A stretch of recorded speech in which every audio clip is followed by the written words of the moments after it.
上2次视频里面介绍了我踩的那些坑，朋友，你踩过那些坑吗？没看的记得现在再回去看一下哦。这次来讲我面试的最终化成功的经历。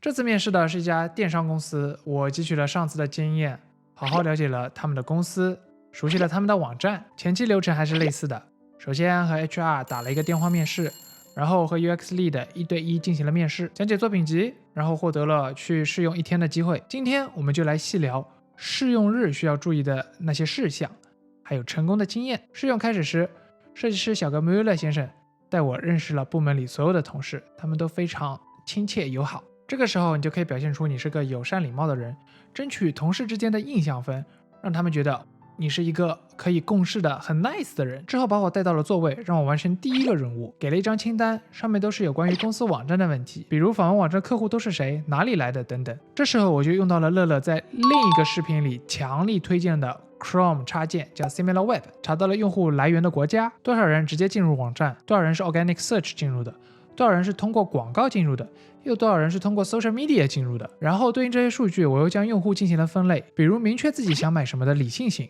找灵感的闲逛型，又或者是专找便宜打折的猎人型。用数据分析和清晰的思路，让面试官觉得我的表现还不错。然后团队里的设计师就带着我一起去食堂吃了中饭，了解彼此。这次中饭还真是纯洁的了解彼此，并没有被套路的感觉。大家聊了一下各自的爱好啊，还有之前的工作经历等等。下午的任务是实操型的，让我设计一个 category 的首页，并且是针对 mobile view 的，让我在一定的时间内画出 wireframe， 也就是线框图。我先分析了一下打算要怎么做，然后用纸和笔画出了 wireframe， 展示要做的那些模块，然后给设计师 Müller 先生介绍我的想法。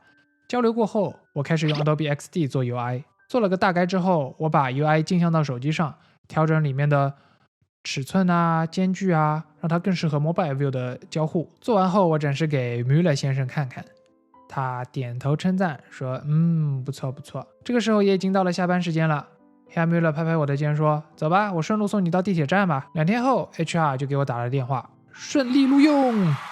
OK， 总结一下，这次试用日我做对了什么呢？第一，我反应迅速，用插件来寻找数据，是个善于利用工具的人。在转行 UX UI 的视频里面，我们推荐了 YouTube 或者 Medium 上面的一些频道。平时呢，浏览这些内容，让我知道了有哪些工具是我可以使用的。第二点，我体现了 data driven 的思维，这是最重要的一点。关于这个呢，我们也重复了很多次了。即使 SimilarWeb 提供的数据和 Google Analytics 相比，只是小小的冰山一角。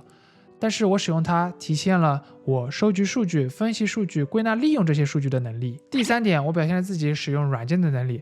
嘿，你们别看我是转行来做 Junior UX 的，我的效率绝对不比你们差哦。要不要说第4点，同行的秤多，还好那时候没有很强的竞争对手，那算了吧。接下来的视频我要来讲解，要不要讲30年河东，30年河西？接下来的视频聊聊我在工作之后给别人面试的经验。接下来的视频我们来说说我在工作后自己成为面试官来面试申请者的故事吧。从面试官的视角，我们是如何评判这个申请者是否适合我们的团队呢？